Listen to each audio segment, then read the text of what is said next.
Topic है वो हमारा टॉपिक हो जाता है आपका क्लासिकल अप्रोच के अंतर्गत कैपिटल मार्केट में इक्विलिब्रियम कैसे होता है, यानी क्लासिकल अप्रोच के आधार पर हम लोग बात करेंगे। तो क्लासिकल अप्रोच ये कहता है कि कैपिटल मार्केट में इक्विलिब्रियम वहां पर होगा जहां पर कैपिटल मार्केट में डिमांड एंड कैपिटल मार्केट में सप्लाई, यानी demand of capital and supply of capital दोनों अर्थव्यवस्था में बराबर हो। ठीक है, तो मैंने आपके साथ क्लासिकल अप्रोच में जब पहला मार्केट डिस्कस किया था तो वो पहला मार्केट था लेबर मार्केट। ठीक है, लेबर मार्केट था जिसमें मैंने कहा था कि demand of labour and supply of labour दोनों बराबर होती है, और किसके द्वारा? इसके द्वारा रियल वेज के द्वारा। ये मैंने टॉपिक डिस्कस किया। फिर दूसरा क्लासिकल अप्रोच ये कहता है कि आपका कमोडिटी मार्केट में इक्विलिब्रियम की बात जेबी से ने कहा। उन्होंने कहा डिमांड ऑफ एक्स कमोडिटी या सप्लाई ऑफ एक्स कमोडिटी जहां पर इक्वल होता है वो फ्लेक्सिबल प्राइस के कारण होता है, प्राइस ऑफ एक्स कमोडिटी, और उसके आधार पर इक्विलिब्रियम निर्धारित किया जाता। और तीसरा आज हम डिस्कस करने जा रहे हैं कैपिटल मार्केट इक्विलिब्रियम की बात करते हैं। कैपिटल मार्केट की बात कर रहे हैं, और कैपिटल का मार्केट में जहां पर demand of capital and supply of capital दोनों बराबर होते हैं, उस बाजार को हम लोग क्या करते हैं? कैपिटल मार्केट में इक्विलिब्रियम के नाम से जानते हैं। ठीक है, तो कैपिटल मार्केट में इक्विलिब्रियम का मतलब होता है कि अर्थव्यवस्था में जो कैपिटल होती है उसकी डिमांड एंड सप्लाई दोनों बराबर हो। अब प्रश्न यह बनता है कि डिमांड ऑफ कैपिटल क्या है? डिमांड ऑफ कैपिटल क्या है, ये एक प्रश्न बनता है। तो डिमांड ऑफ कैपिटल का मतलब क्या होता है कि ये इकोनॉमी में इन्वेस्टमेंट कहलाता है। डिमांड ऑफ कैपिटल को हम लोग क्या बोलते हैं? इन्वेस्टमेंट कहते हैं, और investment is the function of rate of interest के नाम से जाना जाता है। यानी अर्थव्यवस्था में जो डिमांड ऑफ कैपिटल है वो वास्तव में डिमांड हम किस लिए करते हैं? निवेश करने के लिए। तो जब निवेश करने के लिए हम डिमांड करते हैं तो निवेशित जो पूंजी होती है उसको हम इन्वेस्टमेंट कहते हैं, और इन्वेस्टमेंट वो होता है जो आपकी पूंजी को और अधिक प्रोडक्टिव बना देता है। ठीक है, अब ये क्या होता है कि पूंजी में भी वही सिद्धांत काम करता है कि जैसे जैसे पूंजी की मात्रा बढ़ाई जाती है वैसे वैसे उसकी सीमांत उत्पादकता कम होती चली जाती है। तो इन्वेस्टमेंट क्या है? अगर हम यूनिट्स ऑफ द कैपिटल बढ़ाते चले जाते हैं, ठीक है, यानी पूंजी की मात्रा हम बढ़ाते चले जाते हैं, तो उस पूंजी की उत्पादकता लगातार कम होती चली जाती है। तो ये इन्वेस्टमेंट जो है ये भी ब्याज की दर का फलन पाया गया। ब्याज की दर का फलन का मतलब होता है कि अगर अर्थव्यवस्था में ब्याज की दर ऊंची है तो लोग क्या करते हैं? कम पूंजी लेना पसंद करते हैं, ज्यादा अधिक पूंजी को नहीं पसंद करते हैं। लेकिन अगर अर्थव्यवस्था में ब्याज की दर कम है तो अर्थव्यवस्था में ज्यादा निवेश करने का हम लोग सोचते हैं। तो investment and rate of interest के बीच में निगेटिव रिलेशनशिप पाया जाता है, क्योंकि इन्वेस्टमेंट में डिक्लाइन का गुण पाया जाता है। डिक्लाइन गुण का मतलब होता है कि अर्थव्यवस्था में जैसे नंबर ऑफ द क्या होता है कैपिटल बढ़ता जाता है, यूनिट्स ऑफ द कैपिटल बढ़ता जाता, उसके परिणाम स्वरूप अर्थव्यवस्था में उसकी जो प्रोडक्टिविटी है वो कॉन्टिन्यू डिक्लाइन होती चली जाती है। तो इस प्रकार हमको यह रिलेशनशिप दिखाई पड़ता है और इसके बीच में निगेटिव होता है। अब देखिए पूंजी क्या है? एक प्रश्न बनता है कि व्हाट इज द कैपिटल। तो कैपिटल क्या है? हमारी जो मनी होती है, जो हमारे पास संपत्तियां होती हैं, इसमें प्रोडक्टिविटी का गुण पाया जाता है। इस प्रोडक्टिविटी के गुण को दूसरा हमारे पास मनी है, उस मनी का हम त्याग करते हैं, तो त्याग करने के बाद हमको क्या होता है? कष्ट या पीड़ा होती है। ठीक है, तो उसके बदले में हम कुछ ना कुछ रिवार्ड चाहते हैं। सपोज दैट आपके पास मुद्रा है, आपके पास 1 लाख रुपए हैं, उस 1 लाख रुपए को आपने कितनी मेहनत से कमाया होगा, प्लस इस 1 लाख रुपए के द्वारा आप यूटिलिटी जनरेट कर सकते हैं, आप कहीं पर लगा सकते हैं। तो जब आप किसी व्यक्ति को ये 1 लाख रुपए दोगे तो वो इकोनॉमिक एक्टिविटी संपादित करेगा, और इकोनॉमिक एक्टिविटी का सीधा मतलब यहां पर यह हो जाता है कि अगर वो अपने इकोनॉमिक एक्टिविटी में लगाता तो प्रोडक्शन बढ़ेगा और वो प्रोडक्शन क्या करेगा, उसे हैप्पी रखेगा। तो इसलिए क्या होता है कि उसे जब कोई व्यक्ति अपने पैसे को देता तो उसके बदले में उसको त्याग वहन करना पड़ता, और उस त्याग के प्रतिफल में हम उसे क्या देते हैं, ब्याज देते हैं कि ठीक है आप हमको पैसा दिए हो, आपने अपनी कैपिटल हमको दिया है, उस कैपिटल के बदले में आप हमसे ब्याज ले लीजिए, क्योंकि इस पूंजी के माध्यम से मैं प्रोडक्टिव एक्टिविटी संपादित करूंगा, इकोनॉमिक एक्टिविटी को संपादित करूंगा, उत्पादन की प्रक्रिया को जारी रखूंगा, इससे मैं यूटिलिटी गेन करूंगा। ठीक है, तो इसके बदले में वो क्या देना चाहता है, वो ब्याज देता है। ठीक है, लेकिन एक व्यक्ति ब्याज कितना देगा, मान लीजिए 1 लाख रुपए से मैं 5,000 रुपए क्या करूं, जनरेट कर लेता हूं, तो मैं किसी भी चीज का ब्याज 5,000 रुपए से ज्यादा नहीं दे सकता हूं। क्यों? क्योंकि मैं आपके इस पूंजी के द्वारा 5,000 रुपए की यूटिलिटी जनरेट कर रहा हूं, तो मैं 5,000 तक का ब्याज देने को तैयार हूं।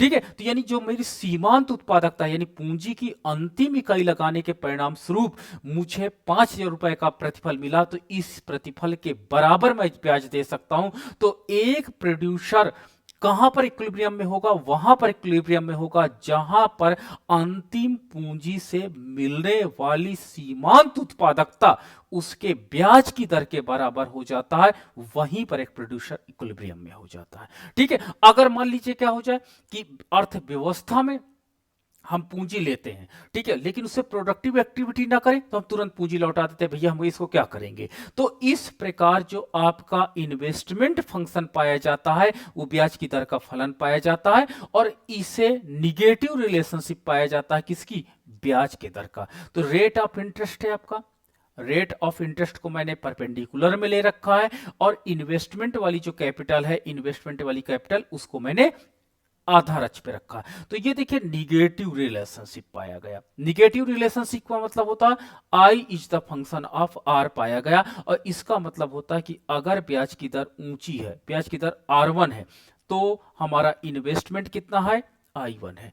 अगर ब्याज की दर हमारी क्या हो जाती है, कम हो जाती है, ब्याज की दर कम होकर के OR2 हो जाती है, तो हम देखते हैं कि हम निवेश ज्यादा करते हैं।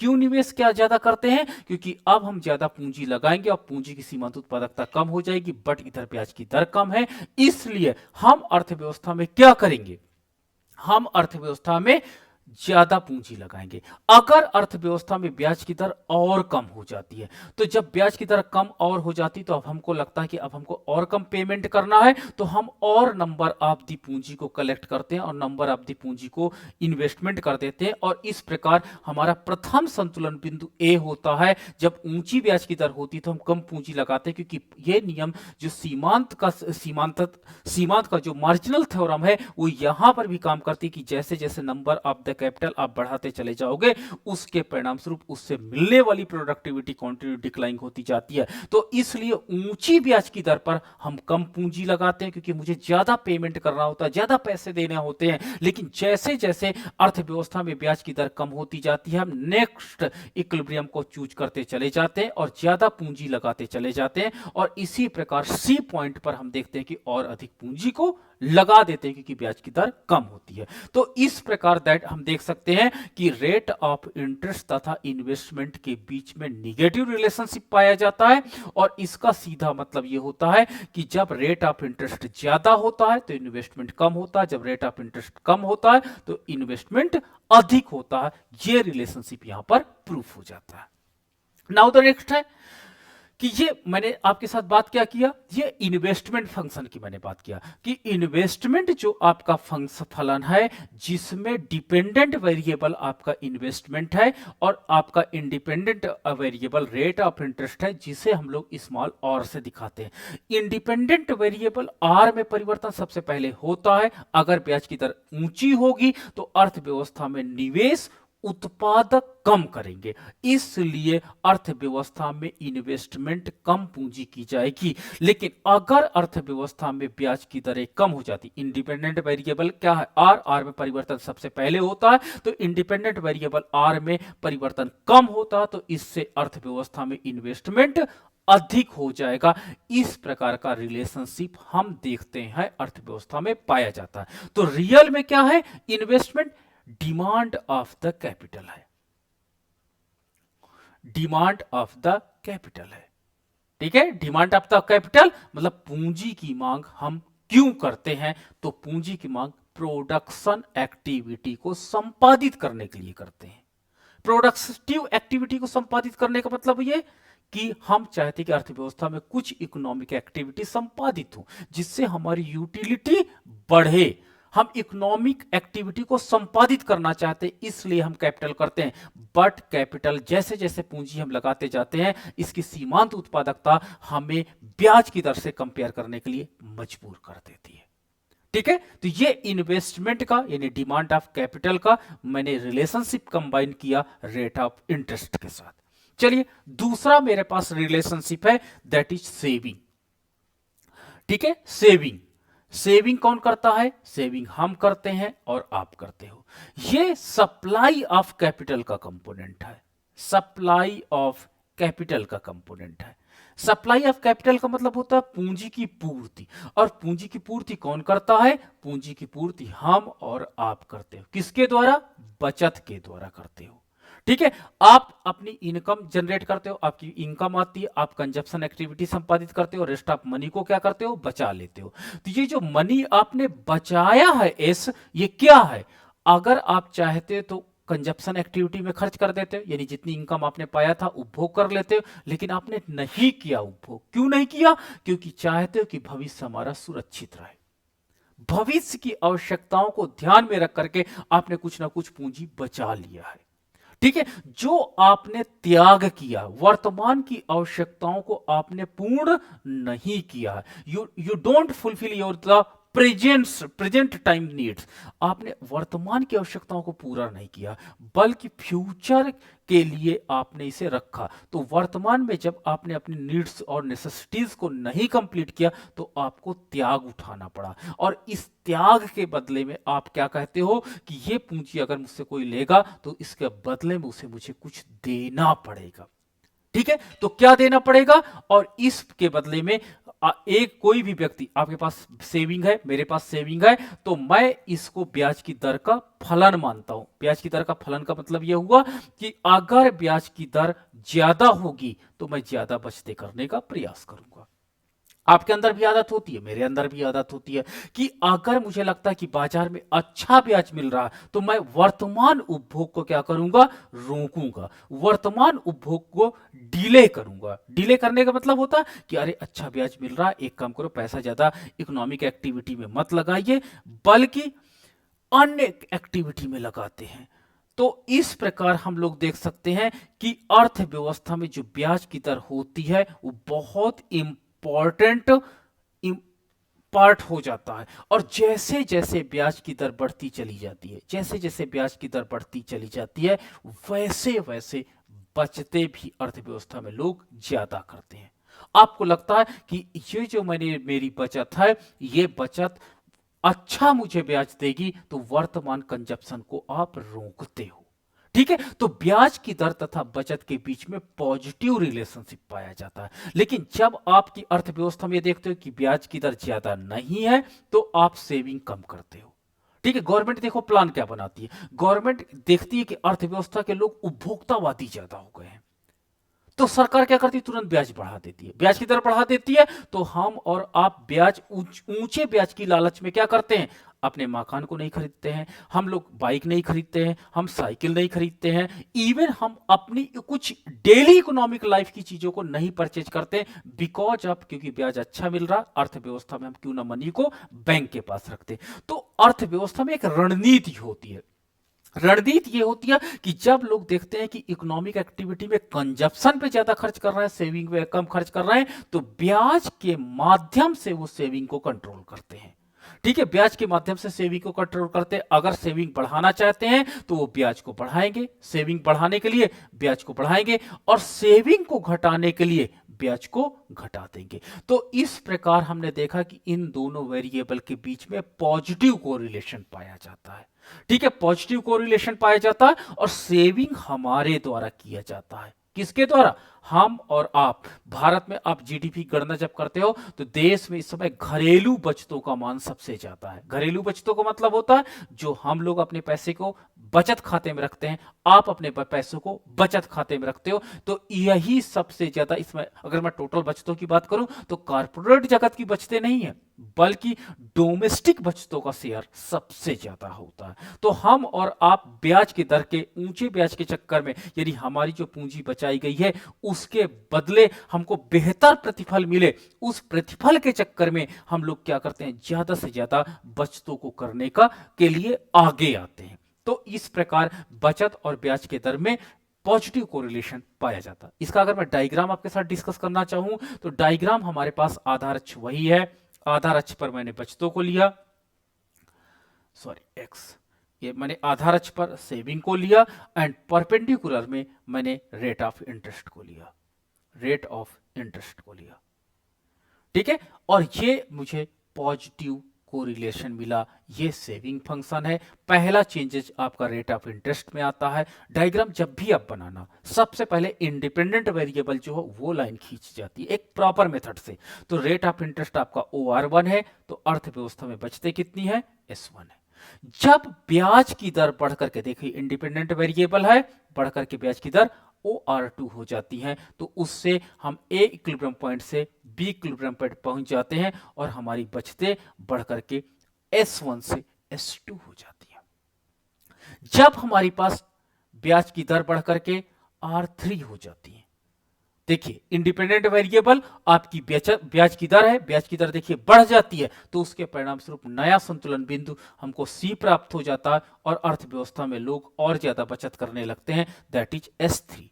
इसी प्रकार इंडिपेंडेंट वेरिएबल आपका R3 में R4 हो जाता है, R3 से R4 हो जाता है, उसके परिणाम स्वरूप नया इक्विलिब्रियम पॉइंट D प्राप्त होता है और बचत हमारी बढ़ करके S4 हो जाती है। तो इस प्रकार आप देख सकते हो कि हम A पॉइंट से B पॉइंट, B पॉइंट से C पॉइंट, C पॉइंट से D पॉइंट पर चले जाते हैं।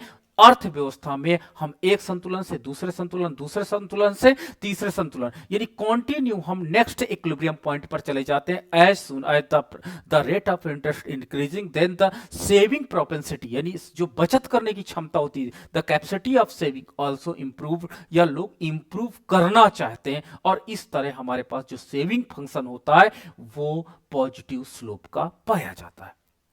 अब क्या होता है रिजल्ट, कि हमने देखा कि जो इन्वेस्टमेंट मेरे पास फंक्शन है, इन्वेस्टमेंट फंक्शन मैंने अभी तक देखा कि ये रेट ऑफ इंटरेस्ट का निगेटिव फलन है, यानी रेट ऑफ इंटरेस्ट ज्यादा होता है तो इन्वेस्टमेंट कम होता है, रेट ऑफ इंटरेस्ट कम होता है तो इन्वेस्टमेंट ज्यादा होता है, तो ये निगेटिव फंक्शन। वहीं आपके पास जो सेविंग है, सेविंग रेट ऑफ इंटरेस्ट का पॉजिटिव फंक्शन है। पॉजिटिव फंक्शन का मतलब होता है कि अगर रेट ऑफ इंटरेस्ट बढ़ेगी तो बचतें बढ़ेंगी, अगर रेट ऑफ इंटरेस्ट घटेंगी तो बचतें मेरी घटेंगी। क्लासिकल इकोनॉमिस्ट कहते हैं कि जहां पर डिमांड ऑफ कैपिटल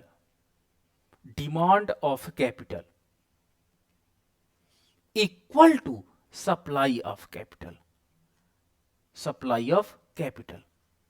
जहां पर demand of capital and supply of capital दोनों बराबर हो जाएंगे, मींस डिमांड ऑफ कैपिटल का मतलब आई, सप्लाई ऑफ कैपिटल का मतलब सेविंग, जहां पर अर्थव्यवस्था में डिमांड एंड सप्लाई हो जाएगा, उसका जो वेरिएबल फैक्टर होगा वो रेट ऑफ इंटरेस्ट कहलाएगा। ठीक है, तो चलिए आइए डायग्राम में इस चीज को देख लेते हैं कि how the equilibrium determine in the capital market. तो कैपिटल मार्केट में कैसे संतुलन बिंदु निर्धारित होता है, इसको चलिए डायग्राम से देखते हैं। तो यहां पर मैंने OX है, ये आपका OY है, ये आपका रेट ऑफ इंटरेस्ट है, रेट ऑफ इंटरेस्ट है। यहां पर नीचे मैंने इन्वेस्टमेंट एंड सेविंग ले लिया, यानी मैं कैपिटल ले लेता हूं। ठीक है, जो सेविंग एंड इन्वेस्टमेंट फॉर्म पे है। चलिए, ये आपका आई है, इन्वेस्टमेंट है, ये आपका सेविंग है। जहां पर सेविंग और इन्वेस्टमेंट दोनों बराबर होते हैं, दैट इज इक्विलिब्रियम पॉइंट ई कहलाता है। अब ये आपका इक्विलिब्रियम पॉइंट ई कहलाता है और अर्थव्यवस्था में ये रेट ऑफ इंटरेस्ट है, दैट इज OR1। और ये अर्थव्यवस्था में बचत तथा निवेश का मान है, S/I मैं कर देता हूं। ठीक है, तो ये संतुलित ब्याज की दर होगी। तो ये कैपिटल मार्केट में इक्विलिब्रियम को डिटरमाइन करता है कि कैपिटल मार्केट में इक्विलिब्रियम ये होगा। अब देखो हमारे देश में जितनी पूंजी है, ई पॉइंट ये बता रहा है कि जितनी देश में हमारे पास बचते हैं वो सारी की सारी इन्वेस्टमेंट हो जा रही है। आपने क्लासिकल थ्योरम पढ़ा होगा कि उसकी एजम्पशन क्या कहती है कि दैट इज परफेक्ट कंपटीशन की एजम्पशंस है। परफेक्ट कंपटीशन की एजम्पशंस यही हमें बताती है कि अर्थव्यवस्था में जितनी बचतें की जाती हैं और डोमेस्टिक से वो परिवर्तनशील ब्याज के माध्यम से सारा का सारा निवेशित हो जाता है। लेकिन कीन्स यहीं पर ऑब्जेक्शन उठाते हैं। कीन्स कहते हैं कि नहीं, अर्थव्यवस्था ऐसा नहीं हो सकता। उन्होंने कहा यह आवश्यक थोड़ा कि जितनी अर्थव्यवस्था में लोग बचते करें सब निवेश हो जाए, या जितना निवेश हो वो क्या हो जाए हम बचतों से कर लें। कीन्स इस बात को नहीं एक्सेप्ट करते और कीन्स इस बात को मानते हैं। ठीक है, कीन्स ये कहते हैं कि अर्थव्यवस्था में हमारे पास जो पूंजी है, ठीक है, जो कैपिटल है, वो कैपिटल क्या होती है, या तो फुली इंप्लाइड होती है या तो अनइम्प्लाइड होती है। ऐसा कैपिटल मार्केट में भी ऐसा हो सकता है कि अर्थव्यवस्था में जितनी पूंजी है वो लगी हो या ना लगी हो। ठीक है, तो चलिए आइए देखते हैं ये क्या हमारे पास थ्योरम कहती है। थ्योरम हमें ये बताती है कि अर्थव्यवस्था में मान लीजिए कहीं से ब्याज की दर आपकी बढ़ करके कितनी हो जाती है, OR2 हो जाती है। किसी कारण से ब्याज की दर OR1 से बढ़ करके OR2 हो जाती है। तो यहां पर आप देख सकते हो क्या है कि A आपका पॉइंट है और आपका B पॉइंट है। यहां पर देख सकते हो कि OR2 ब्याज की दर पर डिमांड ऑफ कैपिटल कितनी है, R2A है, ये डिमांड ऑफ कैपिटल है, एंड सप्लाई ऑफ कैपिटल कितनी है, R2B है। तो अब आपके पास देखो अर्थव्यवस्था में लोग ज्यादा बचते कर रहे हैं बट पूंजीपति क्या कर रहे हैं, कम पूंजी को इन्वेस्टमेंट कर रहे हैं। तो आपकी जो A और B पूंजी है वो अनइम्प्लॉयड है, यानी वो बेकार की पूंजी है। मतलब अर्थव्यवस्था में बचते तो बहुत हैं लेकिन वो निवेशित नहीं हो रही है। तो ये पूंजी बाजार में क्या हो जाता है, एक असंतुलन का कारण हो जाता है। तो क्या होता है, ब्याज की दर कम होने लगती है और जब ब्याज की दर कम होगी तो कम ब्याज की दर होगी तो पूंजीपति ज्यादा आगे आएंगे निवेश करने के लिए। अब देखिए पूंजीपति ज्यादा निवेश करने लगे, डिमांड ऑफ कैपिटल को बढ़ा दिए और R3 से A1 पे आ गए।